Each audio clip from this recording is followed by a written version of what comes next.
Coucou Julie, on est hyper content de t'avoir aujourd'hui dans l'asso entrepreneuriat d'Audencia, Ace. Je te laisse te présenter, voilà, raconte-nous ce que tu fais, d'où tu viens. Merci Avner de l'invitation. Alors moi je m'appelle Julie Leroy, j'ai 29 ans et j'ai créé J-Ventures avec mon associé Maxime Paradis, qui est le premier fonds d'investissement pour investir dans des projets portés par des étudiants et des jeunes diplômés entrepreneurs de moins de 2 ans. Et comment on fait ça pour détecter tous ces projets dans toutes les écoles? Eh bien, c'est super simple, on a créé un réseau de plein d'étudiants partout en France dans des écoles qui sont formés à l'investissement pendant 3 mois et qui détectent eux les projets de leur campus. On va quand même peut-être définir ce qu'est le VC, Venture Capital ou Capital Risque en français, pour que tout le monde sache de quoi on parle. Je te laisse Alors c'est expliquer. super simple, c'est quand tu as des investisseurs qui croient en toi et qui mettent un ticket sur toi pour qu'ensuite ça te permette d'aller plus loin, de faire un seed, une série A ou aller encore plus loin. Et eux, en contrepartie, ils récupèrent de l'argent une fois que tu vends ta boîte, ou, par exemple. Et on dit que souvent, donc le VC, ils mettent juste un ticket, donc de l'argent.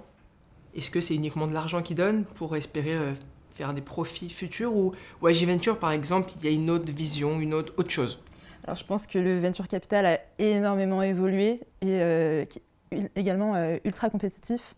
Donc en fait, si on n'apporte que de l'argent à un entrepreneur, c'est pas du tout assez. Un entrepreneur, ce qu'il va rechercher, c'est de l'argent certes, mais aussi des contacts, de l'accompagnement, du réseau. Et c'est aussi ça qui va permettre à un entrepreneur d'aller vers un fonds aussi plutôt qu'un autre. Et nous, à J-Ventures, on ne veut pas apporter que de l'argent. D'ailleurs, quand on apporte plus que de l'argent, on appelle ça aussi de la smart money, Ok. parce que du coup, c'est plus que de l'argent. Ça a Et du donc, sens. notre objectif, c'est voilà, justement de les connecter aux bonnes personnes et de les accompagner sur leur levée de fonds et sur leur product market fit. Ok, donc très intéressant, donc on sait de quoi on parle maintenant. Du coup, comment est-ce qu'est venue cette idée de créer un fonds par des jeunes, pour des jeunes? Ouais, bah alors, d'où vient l'idée? Maxime et moi, on était dans la même école de commerce, on était dans la même asso d'entrepreneuriat, on était dans la même fédération d'entrepreneuriat. Beaucoup de points communs. Lui était en master finance, moi j'étais en master marketing. Et en fait, on s'est toujours suivis, on est toujours restés en contact, on parlait beaucoup entre nous. Et lorsque j'étais en dernière année d'école de commerce, enfin avant-dernière année et dernière année d'école de commerce, j'ai fait une alternance où j'ai intégré l'incubateur Paris-Dauphine. Donc j'étais startup manager, j'accompagnais des étudiants entrepreneurs dans leurs projets, je cherchais des partenariats pour pouvoir les aider et je faisais également de la sensibilisation à l'entrepreneuriat dans toute l'université Paris-Dauphine. Donc en fait, c'est exactement ce que vous faites en tant qu'asso. On organisait des événements, des startup week-ends, des conférences, etc. Et la dernière année, il y a le Covid qui est arrivé. Le fameux. Et avec Maxime, en donné, on discutait entre nous et on s'est dit, il y a peut-être quelque chose à faire parce que moi, je savais que mon alternance allait se finir. Ok. Et j'avais pas du tout envie de rejoindre une entreprise parce que j'avais déjà travaillé avant pour des entreprises, etc. Et j'avais pas forcément envie de refaire ça. Plus, j'adorais ce que je faisais à Dauphine, mais j'avais envie de le faire plus un peu à mon nom. J'avais pas envie de le faire pour quelqu'un, tu vois. Bien sûr. J'avais envie de détecter des projets et d'investir des projets, d'accompagner des projets qui m'intéressent, dans lesquels je crois. Est-ce que tu as détecté des projets à ce moment-là que tu as ramené par la suite à J-Venture, par exemple Comment Non, ça s'est passé? non, j'ai pas encore détecté des projets, mais je suis encore les entrepreneurs. Là, par exemple, hier, non pas hier, il y a 2 jours, je t'avais dit, j'étais à une autre interview. Oui. Et on était à la machine à café, et là, j'ai revu 10 personnes que je connaissais, dont un ancien entrepreneur de Dauphine qui me dit qu'il a totalement changé de projet et qu'apparemment ça cartonne. Donc j'ai pas encore eu le temps d'échanger avec lui à ce moment-là parce qu'il y avait plein de monde autour de nous. Mais je sais que, tu vois, je vais le recontacter. Je lui dis, ok, on s'appelle, tu vois. Future licorne? Bah, je sais pas, je connais pas encore son projet, je pourrais pas te dire. On espère. Mais je suis tout ce qui se passe et toutes les personnes que j'ai accompagnées. Et en fait, on a quand même tissé un lien aussi entre, quand même pendant 2 ans. Tu mentionnes que J-Venture est un fonds très intéressant. Un fonds, ça a besoin d'LP, des gens qui investissent dans le fonds. Comment est-ce que vous avez fait pour rencontrer des gens qui vous ont fait confiance? Ok. Alors pourquoi et comment on a fait? C'est très simple. Maxime, lui, qui a déjà, donc il est leveur de fonds, il donne des cours de finance entrepreneuriale dans les écoles, à HEC, je crois qu'il me semble à l'ESSEC, je crois, et dans mon école. Pas encore chez nous. Pas encore, mais si vous voulez l'avoir comme prof, il est génial. On attend que ça. Et il avait monté une boîte avant, qu'il a revendue. Et ensuite, en fait, ça lui a permis également de pouvoir réinvestir, justement, comme je te disais, dans des startups. Plus, en fait, le fait qu'il ait en fait, un track record, le fait qu'en fait, il a déjà montré qu'il a déjà fait de l'investissement, que ça a marché, etc. Ils lui ont fait confiance par la suite. Voilà, c'est ça. Et surtout, il a créé son réseau. Ça fait plusieurs années qu'il crée son réseau d'investisseurs, d'entrepreneurs, etc. Donc, en fait, le track record, c'est ce que les investisseurs regardent. Même moi, tu vois, ils ont regardé combien de startups j'ai accompagnées. T'as pas des noms de startups ou des projets qui t'ont marqué? Moi, les projets qui marquent, c'est les projets qui sont créés par une team incroyable. C'est pas forcément la... J'ai pas trop envie de donner de nom, je t'avoue. Mais par contre, pour pas... Tout ce que t'as retenu en tout cas. Ouais, voilà, c'est pour pas avantager d'autres plutôt que non. Pour moi, ils étaient tous très bien, les projets, mais c'est surtout les équipes qui m'ont...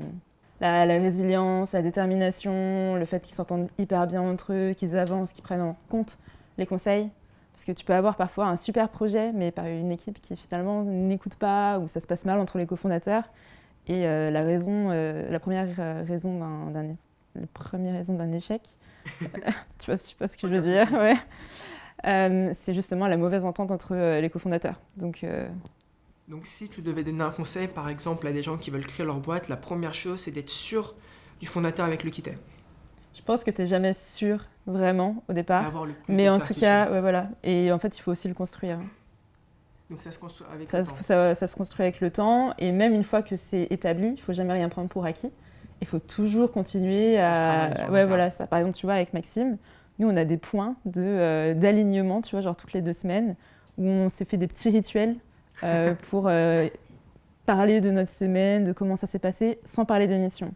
C'est très compliqué parce qu'on essaie toujours de... rentrer dedans. Ouais, exactement. Après, fais attends.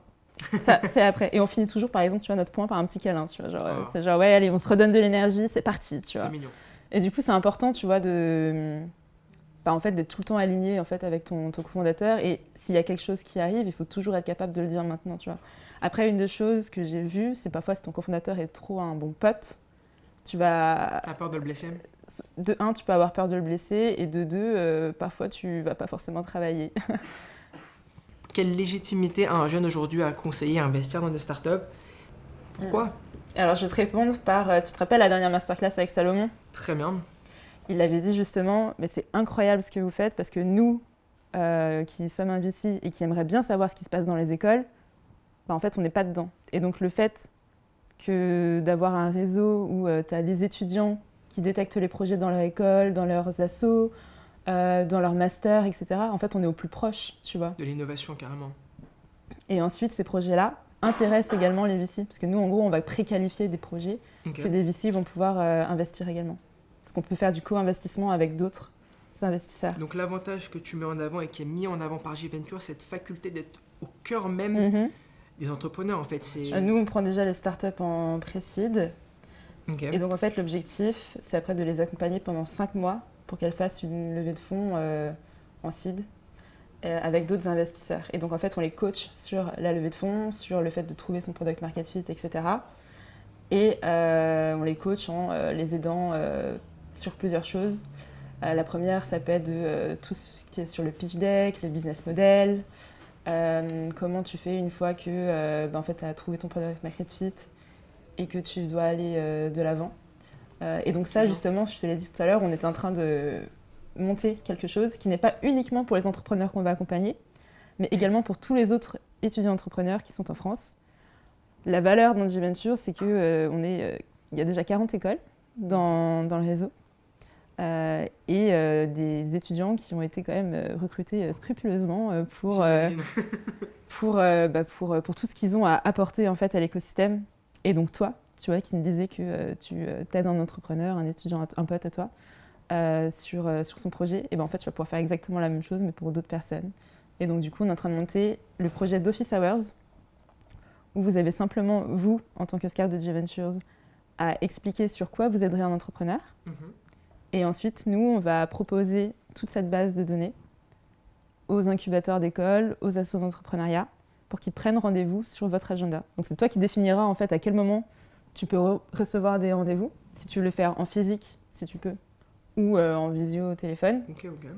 Et donc ça, on pense que c'est quelque chose de hyper intéressant parce que plus tu connais les entrepreneurs au plus tôt, plus ils vont venir à toi également après. Parce qu'en fait, je pense qu'une des valeurs importantes d'un VC, c'est justement d'apporter de la valeur avant même qu'ils aient besoin de lever des fonds, tu vois.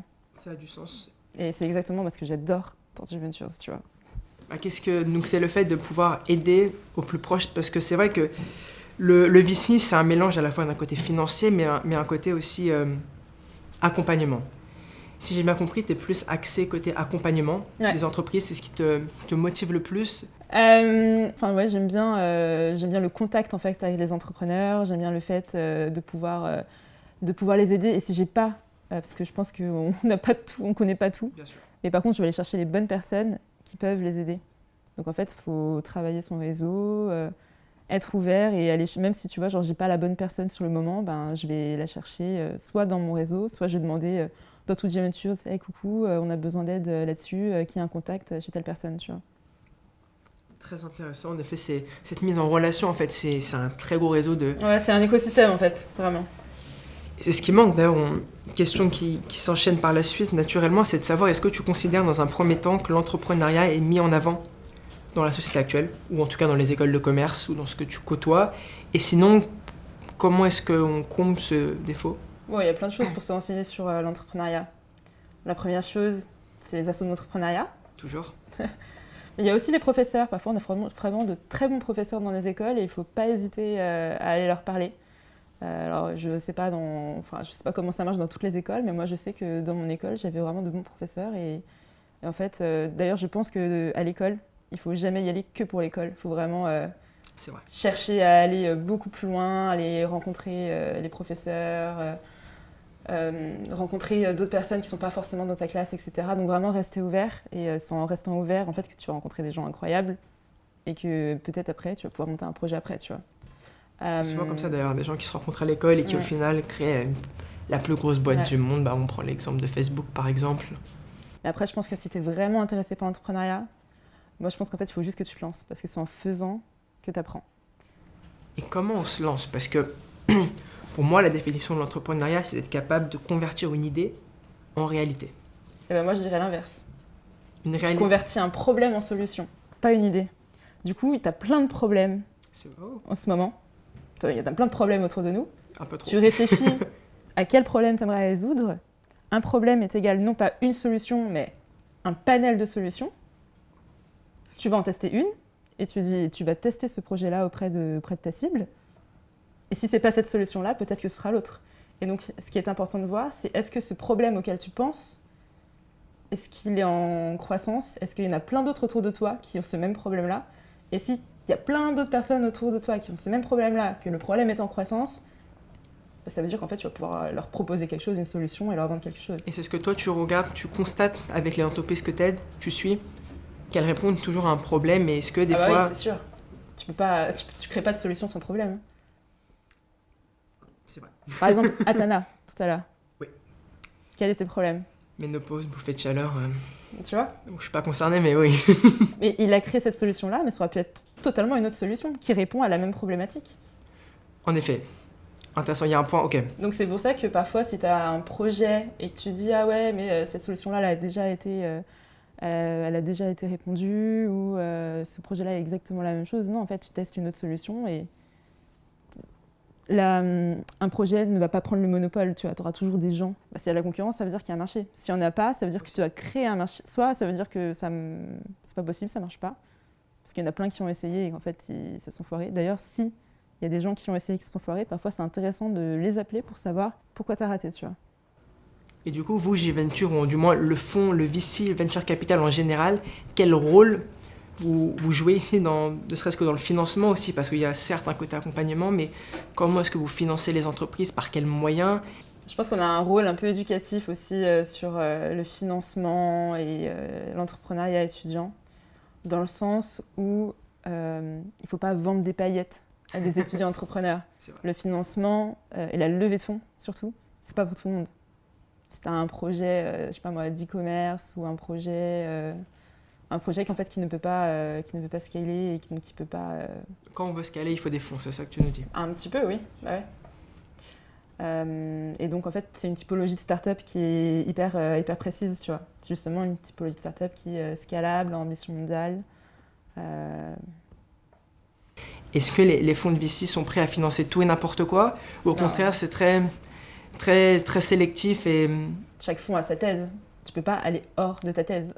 Une thèse d'investissement, c'est comment tu vas investir en fait, sur quel type de start-up, quel type de maturité, quel domaine, quel marché, etc. Et tu as des fonds qui sont sur des verticales, par exemple. Je sais pas, moi je veux dire la tech, la fintech, etc. Et tu as des fonds qui sont aussi agnostiques. Agnostique, ça veut dire qu'en fait, ils sont multisecteurs en gros. Donc ils peuvent faire autant de la tech que de la fintech, que de la santé, etc. On est agnostique, mais on ne fera pas par exemple de la medtech ou de la biotech parce que c'est des cycles de financement qui sont beaucoup trop longs et je pense qu'on ne sera pas les meilleurs non plus pour faire ça. Par contre, il y a des secteurs, je pense, qui reviennent assez souvent, qu'on voit au fur et à mesure. On voit pas mal de choses dans l'éducation, on voit pas mal de choses également sur la finance. Il y a pas mal d'étudiants qui veulent révolutionner la finance. Il y a la finance durable, il y a plein de finances. Alors j'ai eu deux projets dans ma vie. La première, c'était avant que j'arrive en école de commerce et j'avais remarqué que tu t'améliorais mieux en langue si tu trouvais un intérêt. Et typiquement, quand je partais, je sais pas moi, aux États-Unis et que je rencontrais un Américain, et du coup, en fait, tu passes beaucoup de temps avec, tu as envie de continuer la discussion, tu as envie d'apprendre pour pouvoir échanger, etc. Et du coup, j'avais créé un projet de dating linguistique. Intéressant. Donc, c'était apprendre les langues et plus y affinité. Et donc, comment j'ai fait ça? Bonne question, oui. Hyper simple. Pose des questions. Hyper simple. J'ai créé une landing page, donc un site internet qui présentait mon projet, qu'est-ce que c'est, comment ça marche, et laissez votre adresse mail, etc. Et ce que j'avais fait, c'est que j'avais créé 2 formulaires avec Typeform. Donc Typeform, c'est comme Google Form, mais en plus sexy. Okay. Tu dois connaître, je pense. Très bien. Et donc j'avais mis deux formulaires en mode je veux pratiquer telle langue et je veux partager telle langue. Et j'avais mis ça dans tous les groupes d'Erasmus, etc. C'est comme ça que tu as attiré du monde. Ouais. C'est comme ça que j'ai trouvé ma cible et que j'ai attiré du monde. Il y a eu combien de personnes à la fin qui ont participé à ce concept, à ce projet? 200. 200 personnes en combien de temps? 4 mois. 200 personnes et ça devait être sympa, j'imagine, non? T'as dû... il y a une petite histoire à nous raconter. J'ai une petite anecdote qui est assez sympa et après je vais t'expliquer pourquoi j'ai pas continué. Donc la première anecdote, c'est que la première chose que tu fais quand tu démarres un projet, en tout cas moi c'était la première chose que j'ai fait, je venais juste de découvrir l'entrepreneuriat, c'est que j'ai demandé à un ami hey, « Coucou, tu veux pratiquer quelle langue, etc. Moi je te trouve quelqu'un, je te match, etc. » Mon principe c'est ça. Donc là il me dit « Bon moi je suis brésilien et j'aimerais bien que tu matches avec une brésilienne parce que en fait j'ai jamais connu... il me manque quelque chose en fait dans ma vie, j'ai jamais connu... j'ai jamais pratiqué et pratiqué la langue. La langue, je parle. Et donc, je regarde dans ma base de données. J'avais 3 personnes. Je dis, attends, je regarde. Il y a du monde, il y a du monde. Non, mais ils savaient. Hein. Et je regarde et je dis, c'est trop bien, j'ai trouvé Anna qui est brésilienne. Et donc, je lui envoie le match par WhatsApp. Je faisais des matchs par WhatsApp, du coup. Sympa. Ouais, mais en fait, dans le Typeform, je demandais le numéro de téléphone. Et ensuite, je les matchais par WhatsApp, genre toutes les semaines, je faisais « Coucou, voici ton match du jour, voici Anna, elle parle telle langue, elle aime lire telle chose, etc. Elle sera à Paris d'ici 2 semaines. » Et en fait, c'est genre ta première rencontre dans le pays, tu vois. Enfin, à Paris surtout, parce que moi, du coup, je focus que Paris. T'étais dessus. Et donc, je les match tous les deux. Et 3 semaines plus tard, je lui renvoie un match. Et là, il me dit « Attends, je suis avec ma mère au téléphone. » Cette fille-là avait retrouvé sa famille au Brésil. Grâce, putain. Ouais, elle m'a expliqué, elle m'a dit « Julie, ton ami, il est vraiment trop sympa et je pense que c'est le destin qui nous a réunis. » Et possible. Ouais, voilà. Et elle avait fait toutes les démarches pour retrouver sa famille au Brésil. Et donc, du coup, maintenant... Donc, en plus, il est artiste. Il est genre chanteur, acteur, musicien, photographe. Et il lui manquait un truc et il ne savait pas ce que c'était. Il avait tout vu à Paris. Et là, maintenant, il a recommencé ça au Brésil, tu vois. Donc maintenant, il vit entre les deux et il est artiste de côté, tu vois. Donc c'est trop cool. Donc j'ai pas créé de boîte, mais j'ai rapproché 2 familles. Et pour moi, je trouve que c'était vraiment le plus important.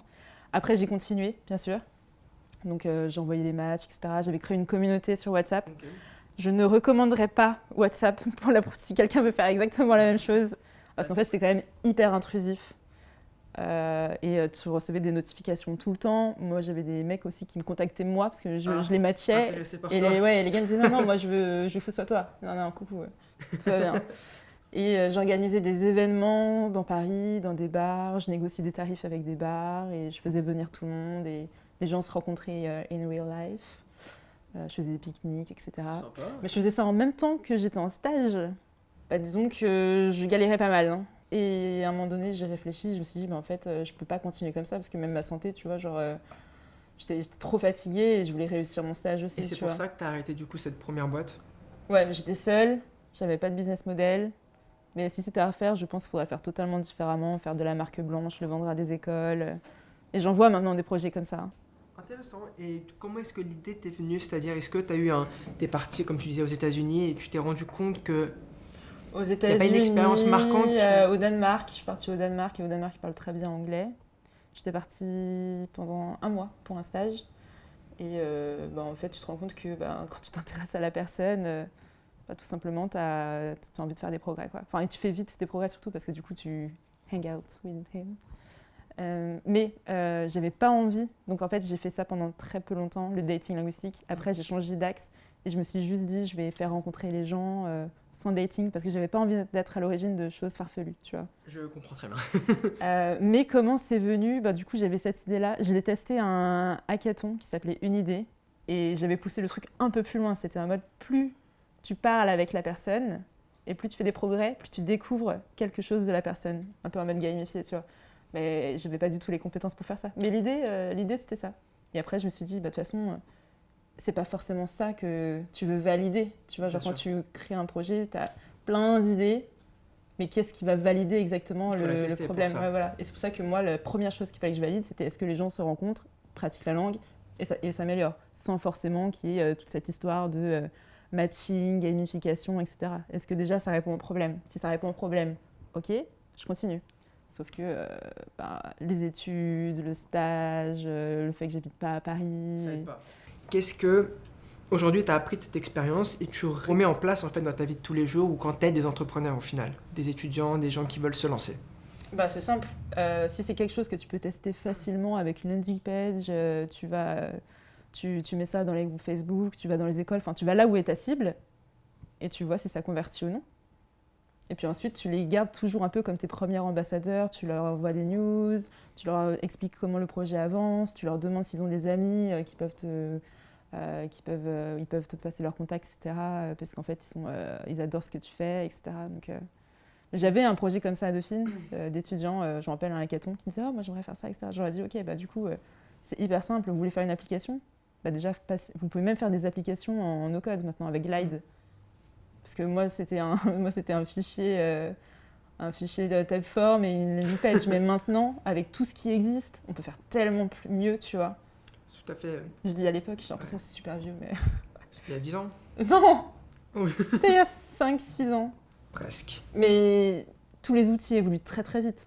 Tu vois C'est ce bien. qu'on rencontre. Entre Webflow, Glide, c'est à la portée de tout le monde. Donc tu m'as aussi parlé donc, du coup d'un second projet que tu as voulu monter. Est-ce que tu peux m'en dire plus et comment ça s'est passé? Alors le second projet que j'ai monté, c'était à la suite d'un hackathon. Alors, il faut savoir que j'avais participé à un hackathon 1 semaine avant. Ça s'était passé très très mal. Ok. Parce qu'en fait, le porteur de projet avec qui j'étais n'écoutait pas du tout. Pas impliqué. Ah non, il était hyper impliqué dans son projet, mais genre c'était son projet. Ok. Et il n'écoutait pas les avis de son équipe, ni les avis des mentors. Moi j'en ai pleuré, j'étais vraiment mal.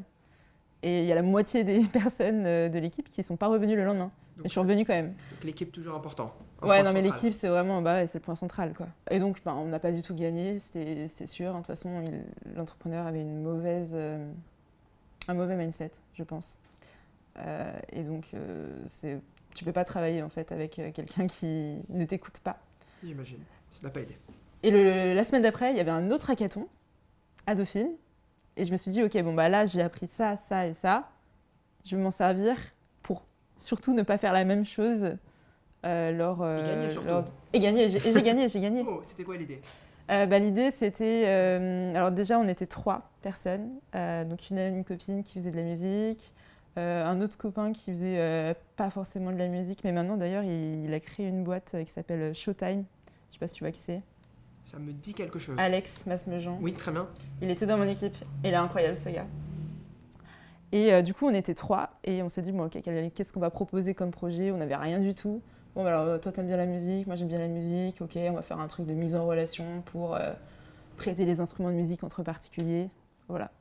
Le nom du hackathon s'appelait Startup Challenge. L'objectif, c'était d'obtenir des premiers clients en moins de 48 heures. Oh. Mais il y en a plein qui n'avaient pas compris que c'était vraiment de trouver des premiers clients, et il y en a d'autres qui étaient juste partis tester, par exemple, leur projet avec un Google Form ou tester dans la rue, etc. Mais qui n'avaient pas converti, tu vois. Et donc Vous, ça s'est passé comment? Alors du coup, moi je vais t'expliquer. En fait, on a fait exactement comme si le projet existait. Donc on a fait une landing page. Il me semble qu'on a fait des Facebook Ads. Ok, oh carrément. Il me semble qu'on avait fait des Facebook Ads, on avait créé un compte Instagram, enfin bref, on avait utilisé plein de canaux.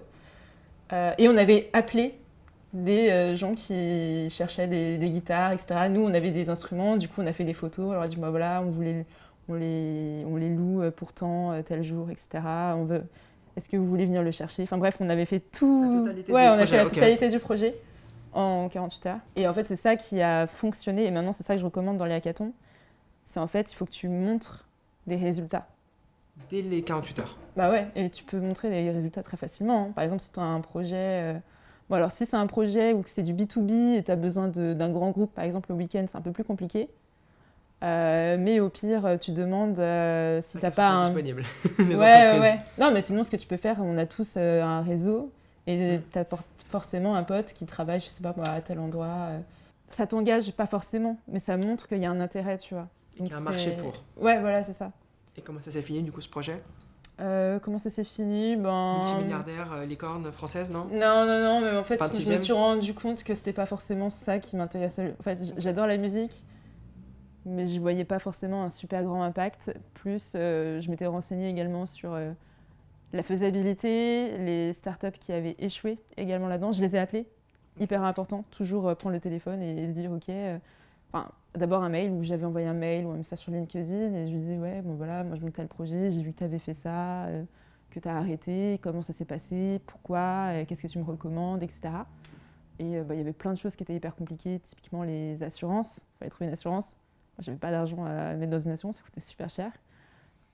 Plus il y avait quand même un lien affectif à ton instrument, t'as pas forcément envie de le prêter à n'importe qui et s'il se retrouve justement cassé, etc. Enfin, tu vois, t'as plein de choses comme ça. Surtout les flûtes, à mon avis, ça doit pas être très...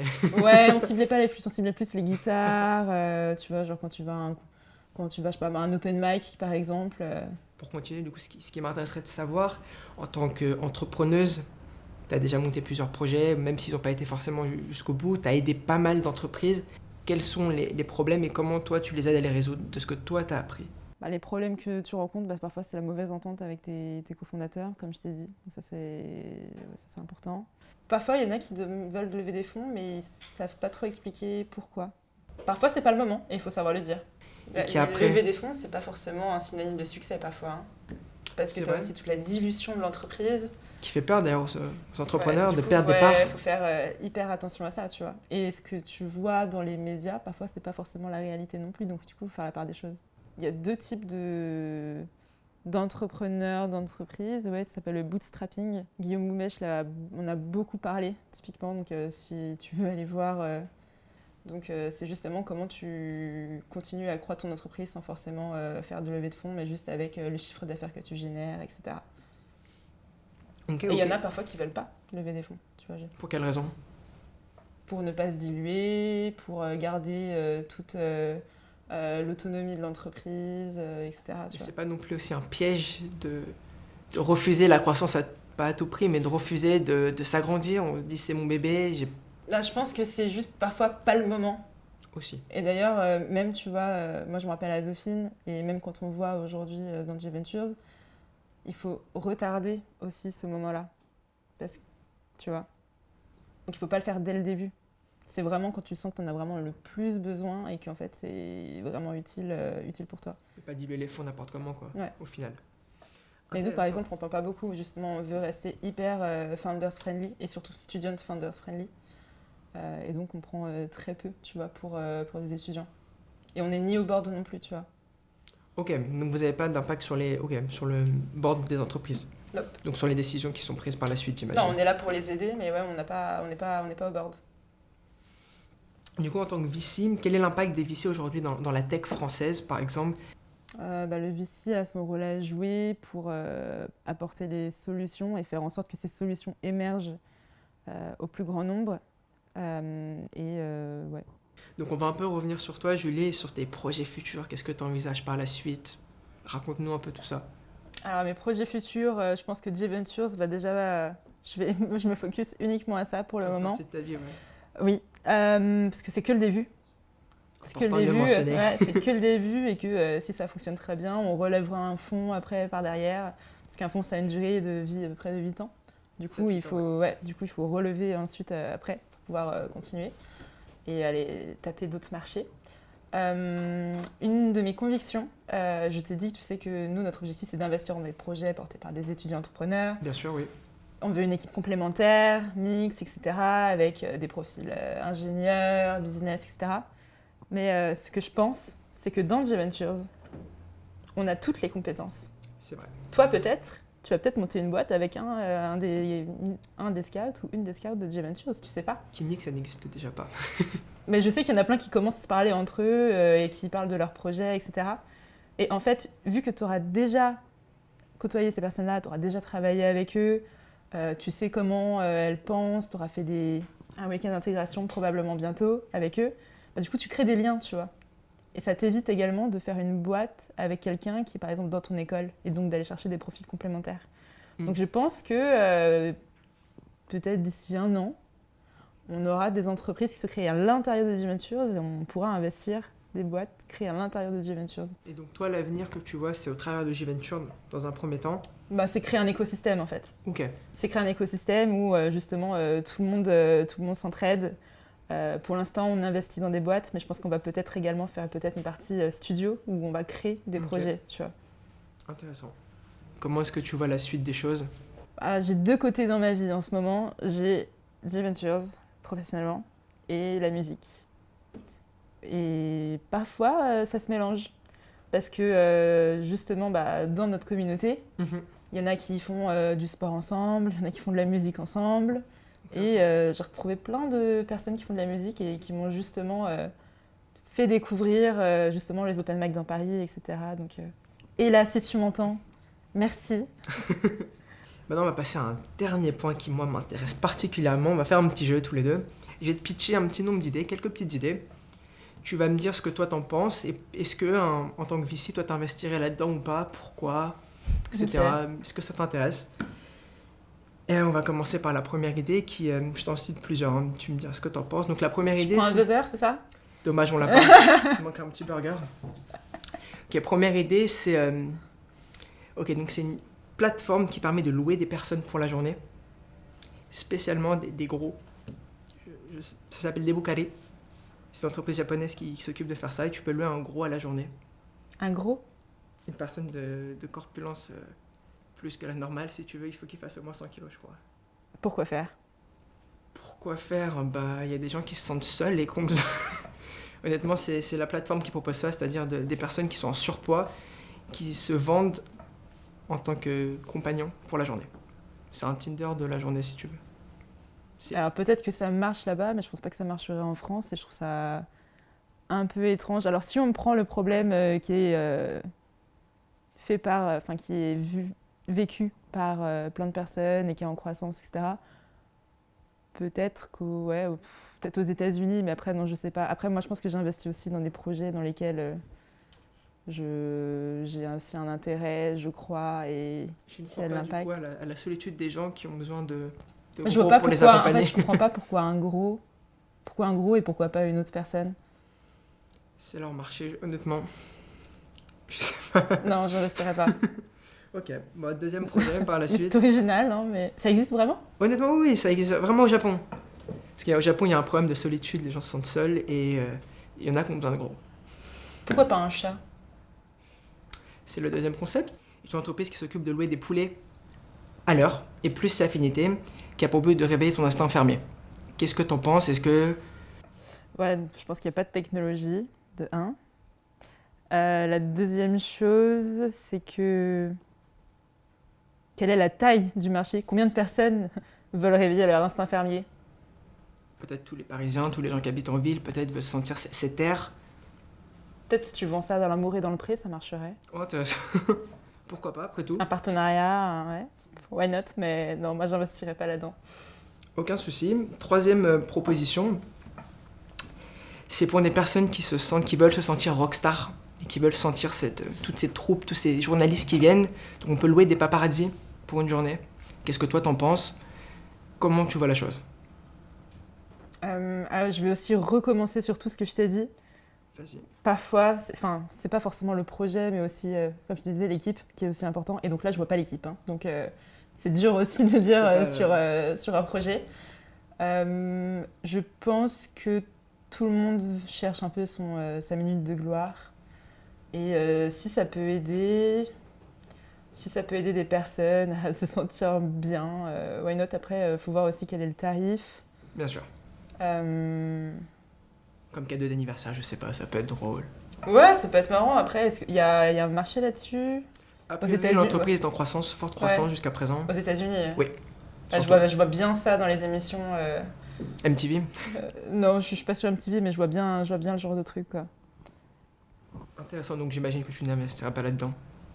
Je pense pas non plus, mais c'est... Intéressant. Mais c'est que des marketplaces, en fait, que t'es en train de me citer. Hein.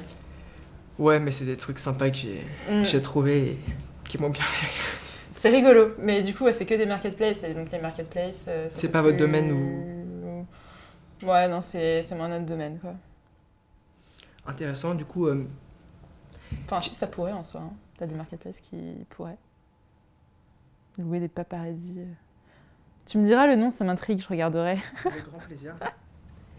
Et autre projet que j'ai trouvé plutôt intéressant qui, cette fois-ci, a pour but de remplacer les nouvelles technologies. Pourquoi pas. Qui a pour but, en fait, de tondre notre pelouse. Donc, un des autres projets que j'ai pu trouver sur... Un autre projet qui est très intéressant et qui peut avoir un potentiel, en fait, qui a pour but de remplacer la nouvelle technologie, notamment les tondeuses à gazon. Ici, il s'agit de louer des...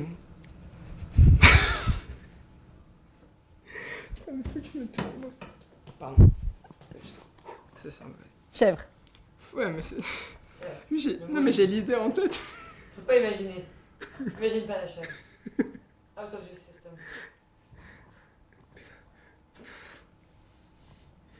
J'en ai croisé en face de Dauphine tout à l'heure. Il y en a plein, en plus, ça paraît. Il y en a plein. Mais souvent, tu me balades en disant que... Non, mais ça... peu importe. Ça remplace l'obsolescence programmée, hein. Quoique une chèvre a une durée de vie.